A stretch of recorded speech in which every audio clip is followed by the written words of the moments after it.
Isabel Metcalf, and I am on the advisory board of the Pearson Center. Am I just to go after you? You're not saying anything? Just go. Okay. So with the new government and Parliament reaching the first anniversary, we thought it'd be a good opportunity to have a review of the leading think tanks. Think tanks are very important, so we're glad that you're all here and welcome to you. And a number of the authors that we have with us today. It's a long roster of people. We have a lot of very important information that you'll be hearing.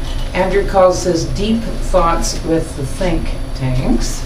So apparently they all have very quick 3-minute components, so they'll have to be fast.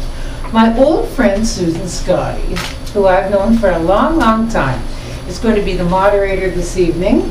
She is the Executive Vice President of the Business Council of Canada. We all know that's a leading business group. I was a career public servant, but I also knew her when she worked for Jim Fleming a long, long, long time ago. I think Andrew and I are the only ones that remember him. Anyway, thank you. So please welcome everybody, and Susan, merci. Thanks.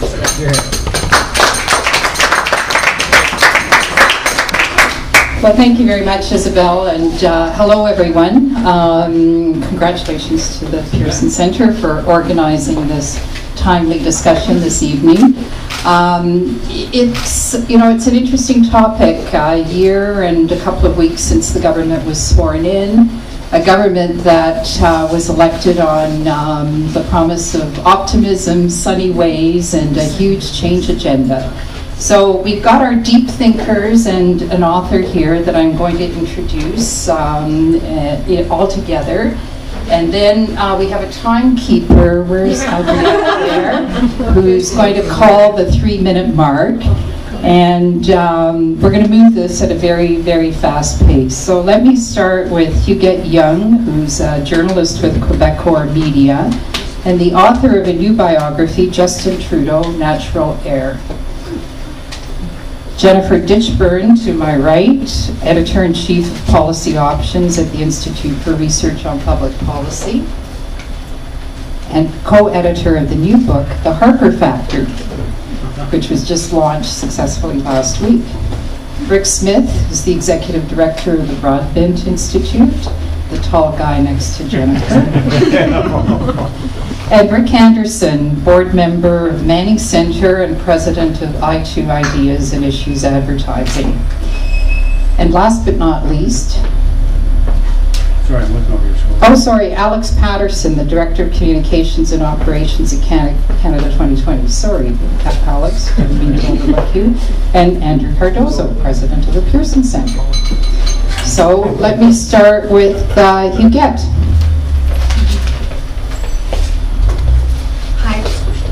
Bonjour. Ladies and gentlemen, messieurs, dames, bonjour. Merci d'être venus. Étant donné que j'ai passé 2 ans à rédiger cette biographie, je vais pas perdre une minute de plus et je vais aller dans le vif du sujet. I guess a lot of people said at first, this is a waste of time. Why would you want to write about Trudeau? And there are times I agree. But I could see that there was a different kind of politician who had emerged on the federal scene, and Trudeau was a celebrity before he was a politician, and I wanted to sort of explore the theme of celebrity politics. Do celebrities have an edge over their opponents? There's no clear answer, but it didn't hurt Mr. Trudeau.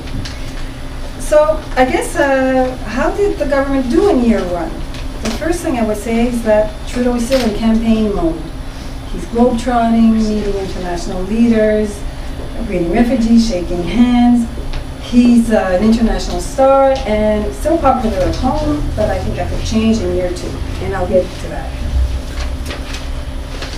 There has been missteps, I would say, in year 1, but overall the Trudeau government had a good year. He spent his first year undoing some of Stephen Harper's policies, but he has yet to put his stamp on his own agenda.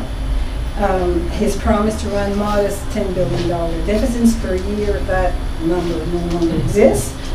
Today we heard it was 25.1, but he did manage to bring back the long-form census. He rolled back the decision to close Veteran Affairs regional offices. He established a commission on murdered and missing Indigenous women, but that's going very slowly. Okay, sorry.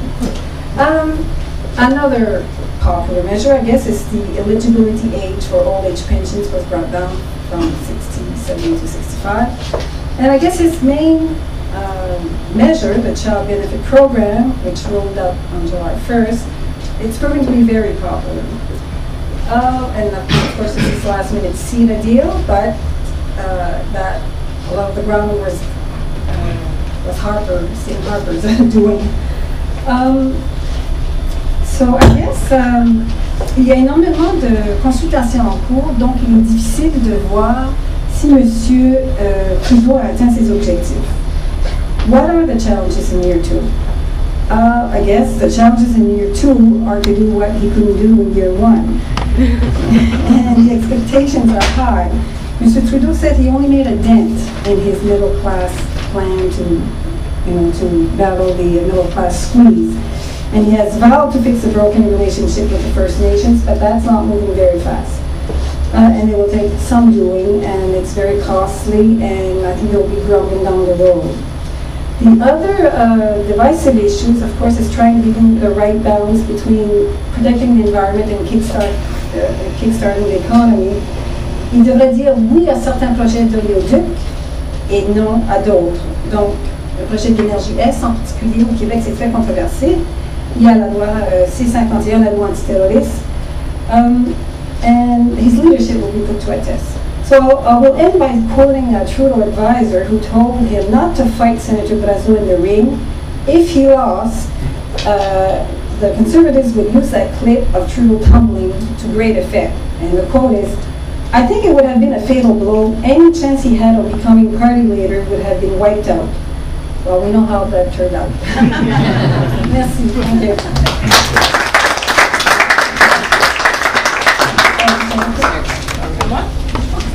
Okay. Hi. Okay.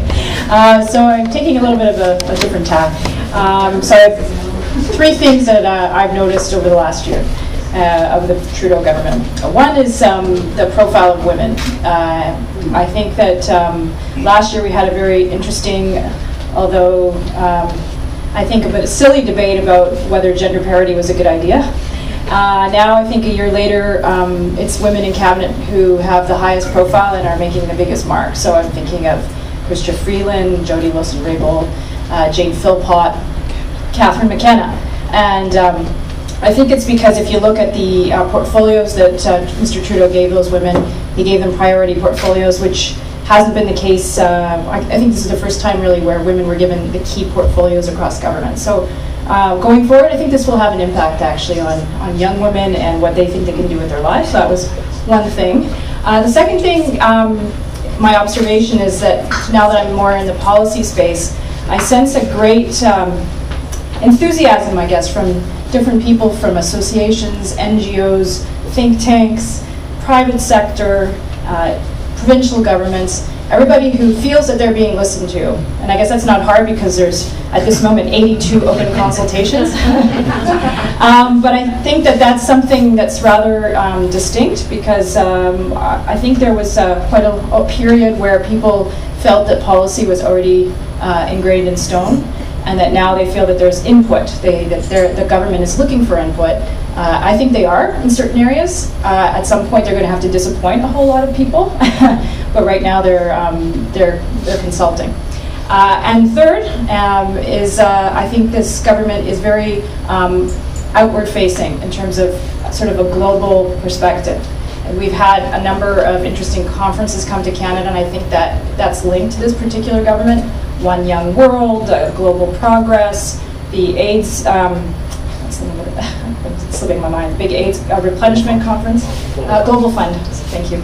The Three Amigos Summit in June, and in my talks with this government and with other people that are working with the government, I think they are maybe a little bit more in tune with where the global economy is going in terms of the need to change our outlook. Our economy is going to change.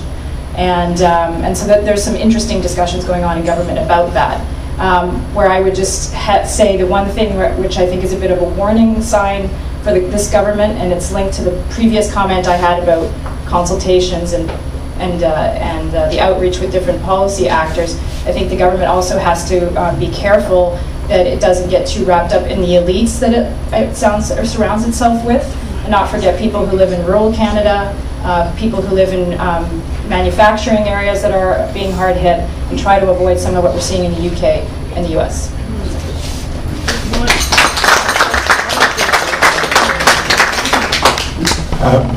Thank you. I agree with a lot of what Jennifer said. We were given very strict instructions this evening by our host. We were told to be entertaining and brief and erudite, and to do so in 3 minutes, and to only touch on 3 things. So I immediately thought about old school Clint Eastwood, and I thought about the good, the bad, and the ugly as the framing for my comments this evening. So in no particular order, in terms of Mr. Trudeau's performance over the last year, the good, I would point to a twinkle at the end of the carbon tunnel. I spent most of my career working for environmental organizations. Much of this purported new federal carbon plan remains to be unveiled, but certainly a new national carbon price is a good start, much better than we had a year ago. It provides some cover for provincial and municipal governments that are trying to do the right thing. It pushes provincial and municipal governments that have not until now been inclined to do the right thing. And if the new federal carbon plan includes an expedited shutdown of coal plants and new energy efficiency measures and some electrification of transportation, that's an enormous amount of progress in a very short period of time. In terms of, you know where I'm going next. In terms of the bad,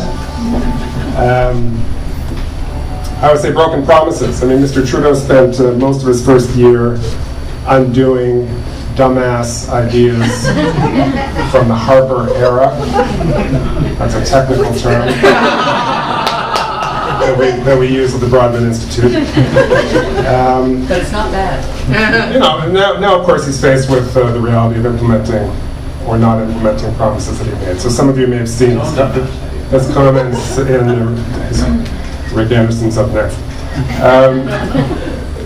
You know, some of you may have seen his comments in the Devoir a couple of weeks ago, backtracking on his very clear electoral reform commitment in the platform, in the throne speech, in Minister Monsef's mandate letter. There was the clearest possible commitment that 2015 would be the last election held under first past the post. And we shall see how this rolls out over the next couple of weeks. And I would say that you know, we live at a time when many voters are predisposed to believe that politicians don't mean what they say.